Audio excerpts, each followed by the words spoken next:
नमस्कार प्यारे दोस्तों, कैसे हो? बढ़िया हो सारे? तो दोस्तों चलो, जैसे कि मैं आपको बता दूं कि मैंने जो आपका चैप्टर नंबर 2 था जिसका नाम था क्या, किंग्स फार्मर्स एंड टाउन्स, उसको मैंने बहुत अच्छे से कंप्लीट करा। ठीक है, अगर आपको कोई भी दिक्कत है, किसी भी प्रकार की आपको उसमें क्वेरी है, कुछ आपको कोई पॉइंट आपको पूछना हो जो ना समझ में आया, तो आप लोग मुझे पर्सनल मैसेज करें या फिर आप लोग व्हाट्सअप के जरिए आप अपनी प्रॉब्लम सोल्व करें। ठीक है, नहीं तो आप कमेंट वगैरह कर दो, कमेंट में डाल दो क्या करना क्या नहीं, हम लोग उसको रीड करेंगे और उसको बताओगे। ठीक है, चलो देखो, मैंने कहा था कि जब ये चैप्टर कंप्लीट हो जाएगा ना, तो चैप्टर कंप्लीट होने के बाद में पूरे चैप्टर का, यानी कि इस चैप्टर के अंदर महाजनपदों की डिटेल है और हमें महाजनपद ही नहीं पता महाजनपद क्या होती है। वैसे मैंने एक लाइव क्लास का छोटा सा पार्ट मैंने अपलोड किया था महाजनपद का। ठीक है, वो क्या था कि क्लास के अंदर कुछ बच्चे बैठे हुए थे, उन्होंने रिकॉर्ड कर लिया था, मुझे पता ही नहीं लगा कि कोई रिकॉर्ड भी कर रहा। तो जैसे मैं पढ़ा रहा था तो उसी टाइम पे बच्चों ने वो लेक्चर मेरा रिकॉर्ड कर लिया था, फ़ोन वगैरह से रिकॉर्ड किया था। उसके बाद में फिर वो वीडियो मुझे सेंड कर दी, बोला सर आप यही वीडियो डालो।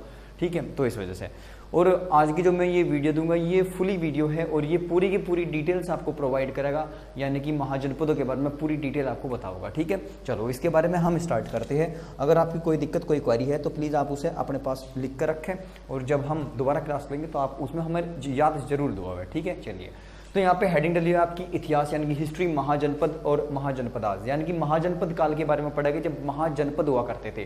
सर महाजनपद का फॉर्मेशन क्या था महाजनपद आखिर?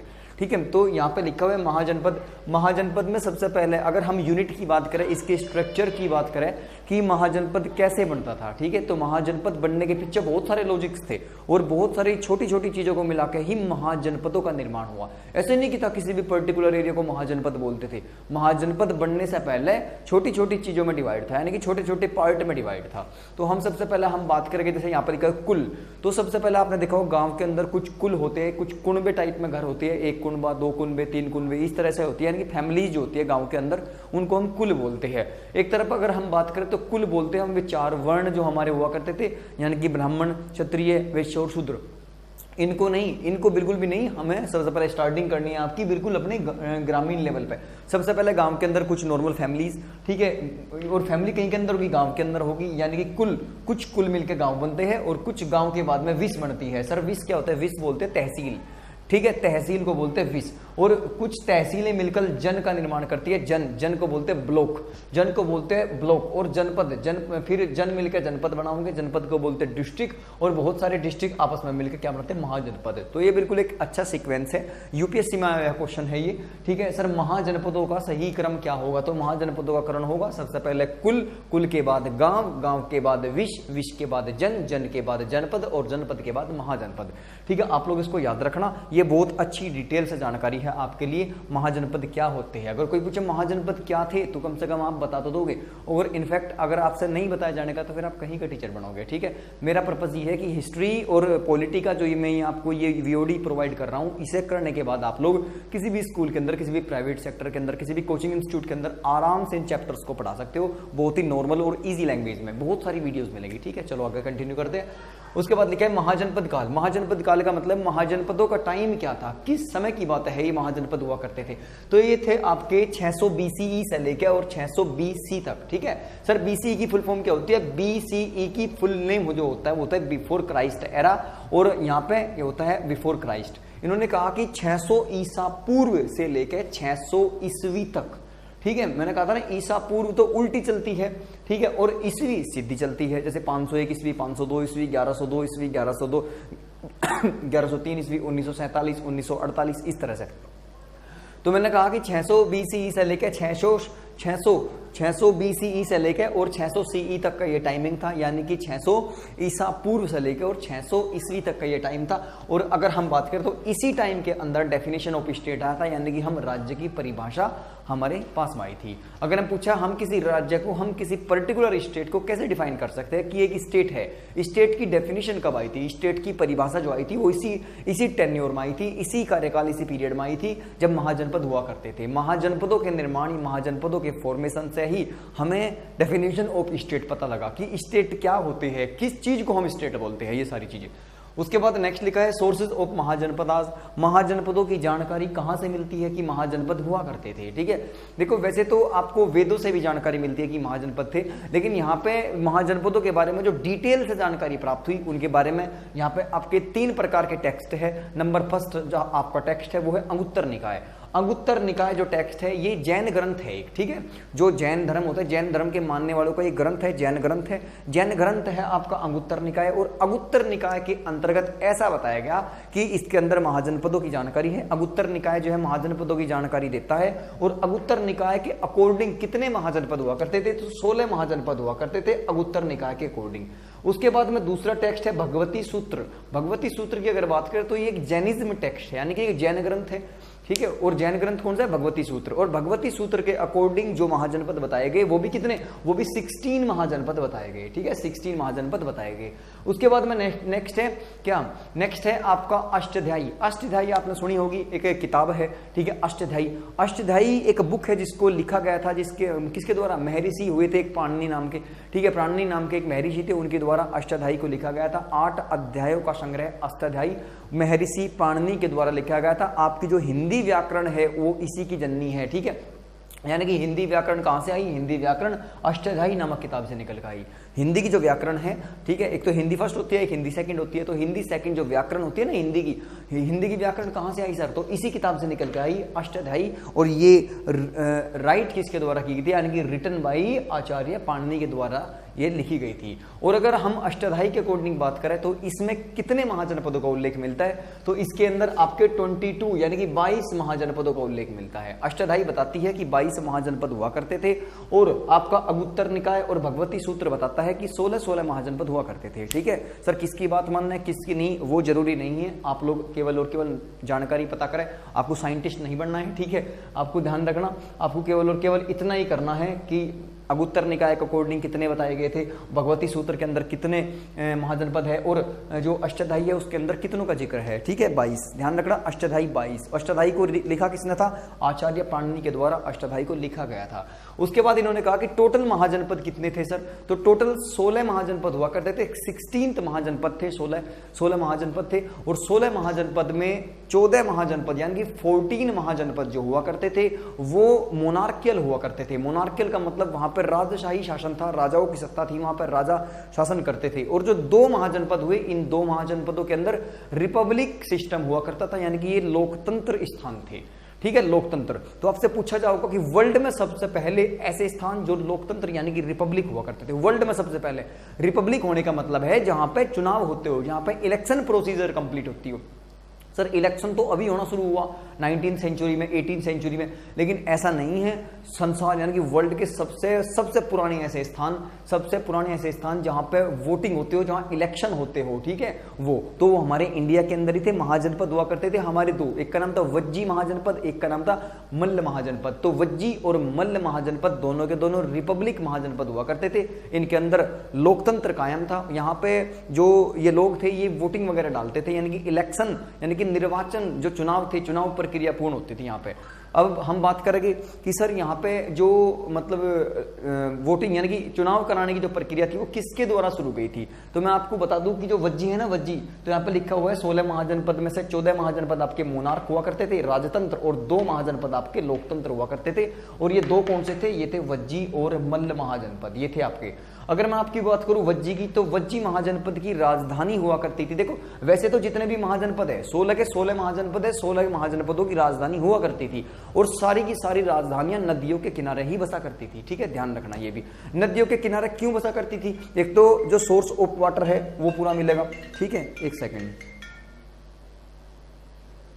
जो सोर्स ऑफ वाटर है उसकी पूर्ति होगी, एक दूसरा एग्रीकल्चर फैसिलिटीज बढ़िया होगी, एक तीसरा कम्युनिकेशन के जो फायदे हो गए, यानी कि भाई क्या होता है ना, राजधानी के अंदर तरह तरह की इंडस्ट्रियां होती है, कोई छोटी इंडस्ट्रियां होती है, तो वे अपना जो प्रोडक्ट था, उनका जो प्रोडक्ट था वो प्रोडक्ट नदियों के रास्ते जाता था, ठीक है, नदियों के रास्ते प्रोडक्ट जाता था। इसलिए ये लोग राजधानियों को नदियों के आसपास या नदियों के किनारे बसाना पसंद करते थे, क्योंकि इनका जो कम्युनिकेशन था और इनका जो ट्रांसपोर्टेशन था वो कहां से था, वो नदियों के रास्ते था, ठीक है, यानी कि रिवर राइन रूट यानी कि नदियों के जो मार्ग थे उनका प्रयोग ज्यादा करते थे, इसलिए अपनी राजधानी नदियों के आसपास ही बसाते थे या नदियों पे ही, ठीक है, ध्यान रखना।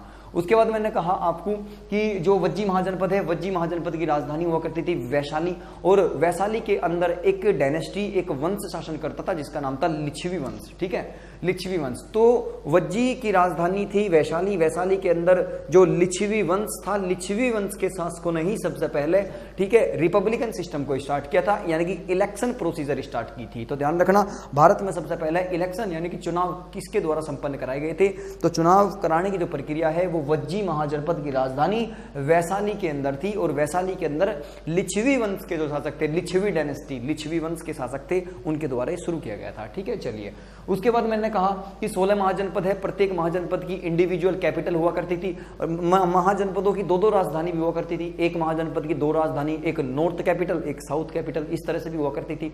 ठीक है, चलिए आइए अब हम देखते हैं महाजनपदों की कहानी। तो 16 महाजनपद में सबसे पहला महाजनपद है मगध। मगध की अगर हम बात करें तो मगध महाजनपद बड़ा पावरफुल महाजनपद था, सबसे बड़ा महाजनपद मगध ही था, सबसे पावरफुल, सबसे शक्तिशाली महाजनपद मगध ही था। ठीक है, देखो मगध की 3 राजधानियां थी, मगध की मतलब समय के अकॉर्डिंग बदलती गई।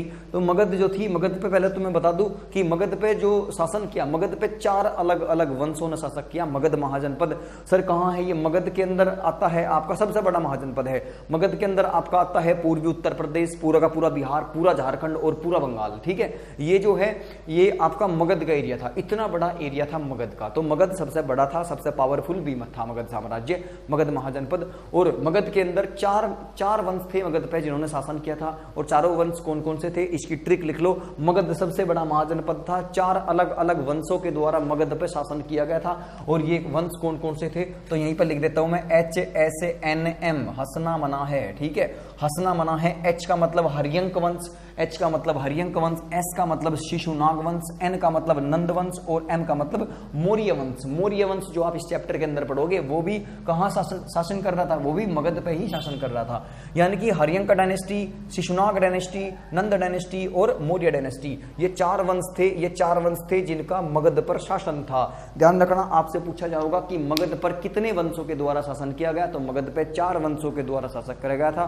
कौन कौन से? नंबर फर्स्ट हरियंक डायनेस्टी जिसके राजा बिंबिसार थे, और दूसरी आपकी शिशुनाग डायनेस्टी, तीसरी आपकी नंद डायनेस्टी, और फोर्थ आपकी मौर्य डायनेस्टी। इनके बारे में मैं डिटेल से पढ़ाऊंगा क्या थे क्या नहीं, एक एक डायनेस्टी के बारे में तरीके से काम चलेगा, लेंथी जाएगी वीडियो, कोई दिक्कत नहीं है। ठीक है, ये उसके बाद मैंने कहा मगध एक पावरफुल था, लार्जेस्ट भी था।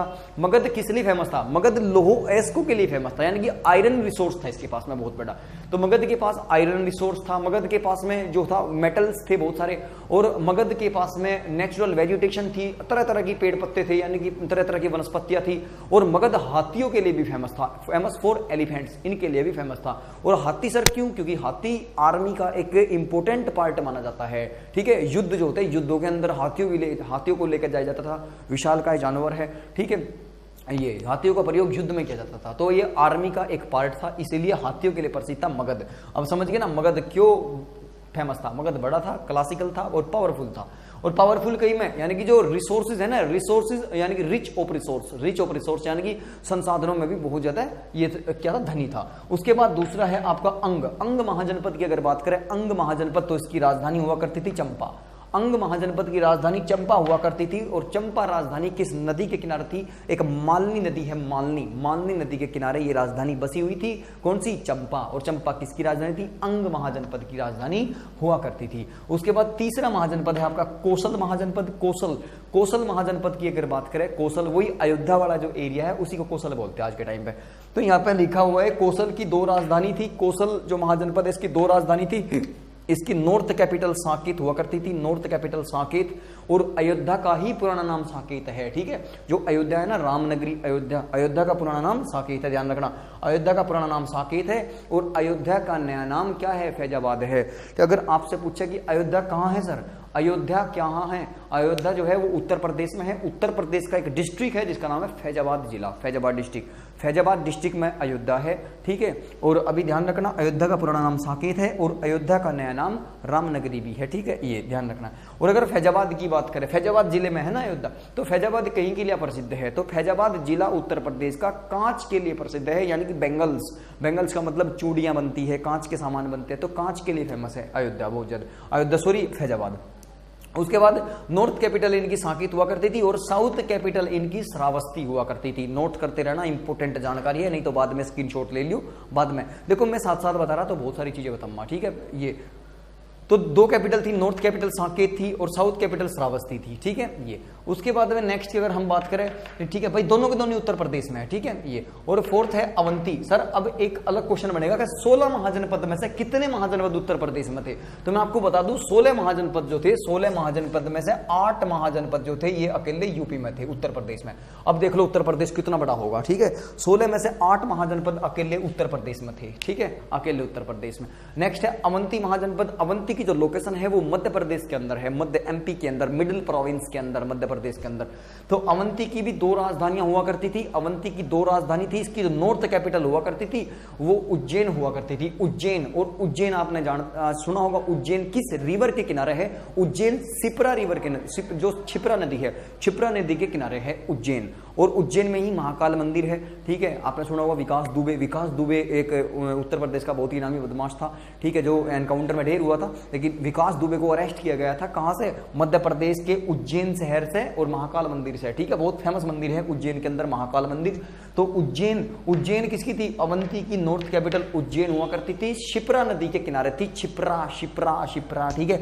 और साउथ कैपिटल की अगर बात करें तो साउथ कैपिटल थी इसकी माहेशमती साम्राज्य है, माहेशमती, बाहुबली वाला माहेशमती, ठीक है, यही है वो माहेशमती। तो अवंती की साउथ कैपिटल क्या थी? अवंती की साउथ कैपिटल थी माहेशमती, ठीक है। ये बाहुबली के नाम से याद रखना, बाहुबली मूवी की जो शूटिंग है वो इसी माहेशमती पे है। और अब पता लगा माहेशमती क्या है? माहेशमती आपकी जो अवंती महाजनपद है इसकी साउथ कैपिटल हुआ करती थी, दक्षिणी राजधानी थी। उसके बाद में नेक्स्ट में गांधार। गांधार की अगर बात करें, गांधार महाजनपद, ठीक है, गांधार महाजनपद की अगर बात करें तो इसकी राजधानी तक्षशिला हुआ करती थी। क्या? तक्षशिला। इसकी राजधानी तक्षशिला हुआ करती थी। और तक्षशिला के अंदर ही देखो ये गांधार जो था ना, ये भारत से बाहर था, अफगानिस्तान के एरिया में था गांधार, अफगानिस्तान और तजाकिस्तान इस वाले एरिया में था, ठीक है। तक्षशिला, गांधार। मैं आपको बता दूं 16 महाजनपद में से 2 महाजनपद तो रिपब्लिक थे और 2 महाजनपद भारत से बाहर थे। और जो 2 महाजनपद भारत से बाहर थे उसमें से एक था आपका गांधार और दूसरा था आपका कंबोज। मैंने यहाँ पे लिख रखे हैं कंबोज और गांधार भारत की सीमाओं से बाहर थे, ठीक है। ये 2 महाजनपद थे ऐसे। मैंने यहाँ पे लिखा हुआ है तक्षशिला। और तक्षशिला के अंदर एक यूनिवर्सिटी थी जिसका नाम था तक्षशिला विश्वविद्यालय, तक्षशिला यूनिवर्सिटी। तक्षशिला यूनिवर्सिटी के जो प्रिंसिपल हुआ करते थे उनका नाम था आचार्य चाणक्य। और चाणक्य के 2-3 नाम है, बहुत फेमस है। चाणक्य कह लो या फिर विष्णुगुप्त कह लो या फिर कौटिल्य कह लो, और या फिर हम कहते हैं भारत का मैकियावेली। क्या बोलते हैं? भारत का मैकियावेली। आपसे पूछा जाएगा कि मैकियावेली ऑफ इंडिया, भारत का मैकियावेली किसे कहा जाता है? तो भारत का मैकियावेली विष्णुगुप्त को कहा जाता है। और ऑप्शन में विष्णुगुप्त ही मिलेगा, चाणक्य नहीं मिलेगा, विष्णुगुप्त। विष्णुगुप्त का नाम चाणक्य ही है, चाणक्य का नाम विष्णुगुप्त है, चाणक्य है। और कौटिल्य भी है, ध्यान रखना, कौटिल्य भी चाणक्य को ही कहते हैं। और भारत का मैकियावेली। सर मैकियावेली कौन था? देख, ठीक है, तो मैकियावेली अगर हम बात करें तो मैकियावेली जो था ना, ठीक है, मैकियावेली क्या था? मैकियावेली एक राइटर था वर्ल्ड लेवल पर, ठीक है, विश्व स्तर पर मैकियावेली एक राइटर हुआ करता था। मैकियावेली ने किताब लिखी थी, उस किताब का नाम था द प्रिंस।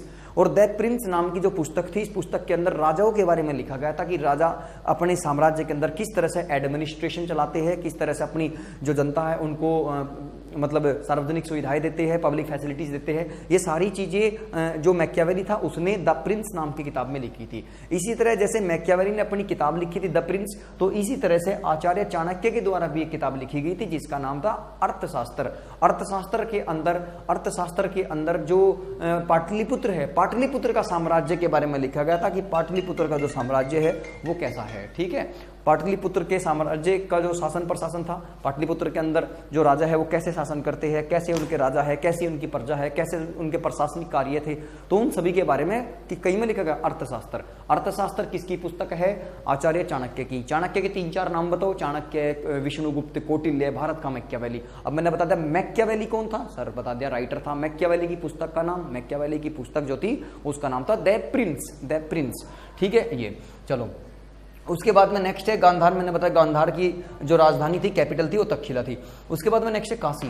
काशी महाजनपद की अगर बात करें तो काशी महाजनपद जो था, काशी महाजनपद की राजधानी हुआ करती थी वाराणसी।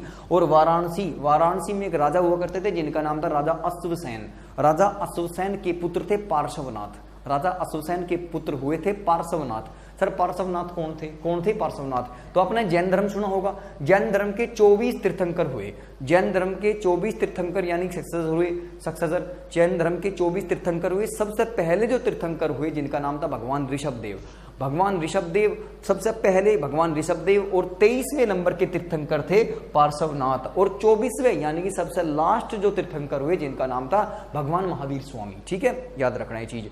तो जो 23वें तीर्थंकर थे उनका संबंध कहां से था? वो वाराणसी तक कनेक्टेड थे, वाराणसी से रिलेटेड थे। और वाराणसी किसकी राजधानी हुआ करती थी? तो वाराणसी काशी महाजनपद की राजधानी हुआ करती थी। ठीक है, क्योंकि आपने सुना होगा काशी, वाराणसी का पुराना नाम काशी है और ये वर्ल्ड के सबसे पुराने शहरों में से एक है। ठीक है, काशी की अगर बात करें, काशी या वाराणसी विश्व का सबसे पुराना शहर है। ये काशी वर्ल्ड का सबसे क्लासिकल सिटी है, ओल्ड सिटी। ठीक, अब उसके बाद बढ़ते हैं नेक्स्ट।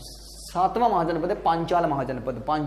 पांचाल की भी 2 राजधानियां हुआ करती थी, एक नॉर्थ कैपिटल थी अहिच्छत्र, क्या थी? अहिच्छत्र, और जो साउथ कैपिटल हुआ करती थी वो थी कपिल्य। देखो अगर मैं चाहता तो इनको लाइव भी पढ़ा सकता था, लेकिन लाइव में क्या था कि लाइव में क्लास लेंथ ही हो जाती, आपका नेट सारा चल जाता, इसीलिए मैंने यहाँ पे पहले से रिकॉर्डेड कर दिया। ये डिटेल्स जानकारी है वो मैंने लिख दी, बाकी बता तो मैं बहुत कुछ रहा हूँ मेरे भाई। ठीक है, बहुत सारी चीजें मैं आपको बता रहा हूँ, ऐसा नहीं कि ये है, बहुत सारी चीजें इससे अलग भी बहुत आपको पता लग जाएगा। मतलब एक्स्ट्रा नॉलेज बहुत सारी मिल रही है यहाँ से।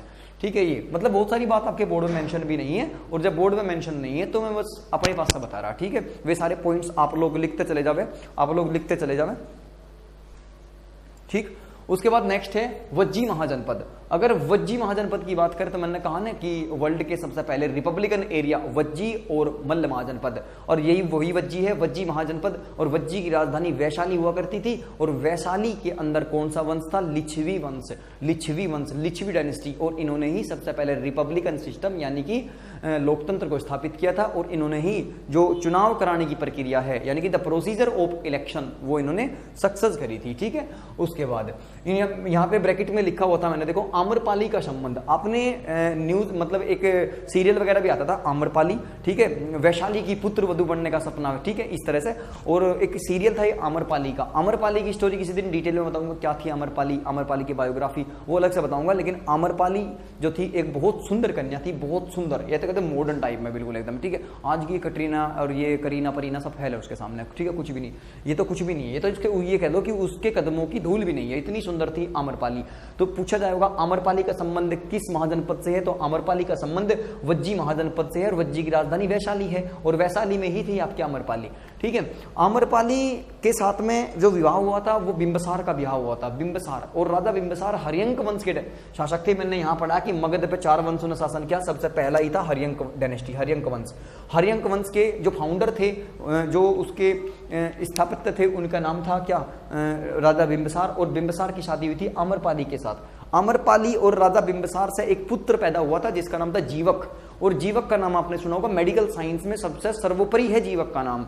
जीवक वर्ल्ड का सबसे पहला, जीवक जो था वो वर्ल्ड का सबसे पहला कहते हैं ना सर्जन बना था। सर्जन का मतलब ऐसा डॉक्टर जो चीर फाड़ करता हो, जो ऑपरेशन करता हो। ठीक है, जो सर्जरी करता हो, ऐसा डॉक्टर। तो ध्यान रखना, वर्ल्ड का सबसे पहला डॉक्टर भारत का जिसका नाम था जीवक। आपने सुना होगा जीवक मेडिसिटी, जीवक नर्सिंग होम, इस तरह के नाम आपने सुने होंगे। तो जीवक कौन था? जीवक आम्रपाली और राजा बिंबसार से पुत्र जो पैदा हुआ था वो जीवक था। सर जीवक इतना फेमस क्यों था? क्योंकि जब जीवन के अंतिम दिनों में भगवान महात्मा बुद्ध बीमार पड़े थे, तो बीमार जब हुए थे ना वे, तो बीमार की उनका ट्रीटमेंट करने के लिए बिंबसार ने जीवक को भेजा था। ठीक है, बिंबसार ने जीवक को भेजा था। ठीक, और एक जो था एक राजा था जिसका नाम था चंद्रघोट। ठीक है, चंद्रघोट जो थे, इनका भी ट्रीटमेंट करने के लिए जो था वो जीवक को ही भेजा गया था। इसलिए जीवक का नाम बहुत ही सम्मान से लेना चाहिए, भारत की एक शान है जीवक। ठीक है, ध्यान रखना ये चीज भी। बायो वाले अगर वीडियो को देखते हैं तो लाइक जरूर करें, अगर आपको अच्छा लग रहा है तो इस वीडियो को लाइक शेयर और कमेंट जरूर करें इस पर। ठीक है, ये उसके बाद में नेक्स्ट महाजनपद है आपका काम्बोज महाजनपद। काम्बोज महाजनपद भारत से बाहर था, काम्बोज भी भारत से बाहर हुआ करता था। काम्बोज महाजनपद इंडिया की बाउंड्री से बाहर था, और इसकी राजधानी थी हाटक। इसकी राजधानी हाटक थी, और इसका दूसरा नाम था राजापुर। क्या थी? राजापुर। और जो आपका हाटक था, हाटक कहीं के लिए प्रसिद्ध था? हाटक घोड़ों के लिए प्रसिद्ध था, यानी कि फेमस फॉर हॉर्सेस, घोड़ों के लिए बहुत फेमस था। महाजनपद काल में ऐसा कौन सा महाजनपद था जो घोड़ों के लिए प्रसिद्ध था? घोड़ों के लिए, हॉर्सेस के लिए। ठीक है, तो ये था हाटक। और अगर बात करें काम्बोज, काम्बोज महाजनपद घोड़ों के लिए प्रसिद्ध था। ठीक है, अपने यहाँ पे घोड़े, अरबी घोड़े यहाँ पे ज्यादा आते थे। उसके अरबी घोड़े तो वैसे भी वर्ल्ड में फेमस है। उसके बाद नेक्स्ट है अश्मक महाजनपद। अश्मक महाजनपद की राजधानी प्रतिष्ठान हुआ करती थी। क्या? प्रतिष्ठान। असमक महाजनपद की राजधानी प्रतिष्ठान हुआ करती थी। इसको हम पेठान भी बोलते हैं, प्रतिष्ठान या पेठान, ठीक है, ये भी कंफर्म। देखो जिनके बारे में मैं डिटेल नहीं बता रहा वे इतने इंपॉर्टेंट नहीं है, जिनके बारे में डिटेल बता रहा हूं वे आपके लिए पॉजिटिव है, उनको आप लोग जोड़ कर रखें, ठीक है भाई। ये उसके बाद नेक्स्ट है मल्ल महाजनपद, ठीक है। तो मल्ल महाजनपद, मल्ल की अगर बात करें तो मल्ल महाजनपद की जो कैपिटल हुआ करती थी वो कुशीनगर कैपिटल थी, कुशीनगर। और अगर कुशीनगर की बात करें तो कुशीनगर से भगवान बुद्ध और जो लॉर्ड महावीर है, ठीक है, इनको निर्वाण प्राप्त हुआ था, ठीक है, निर्वाण प्राप्त।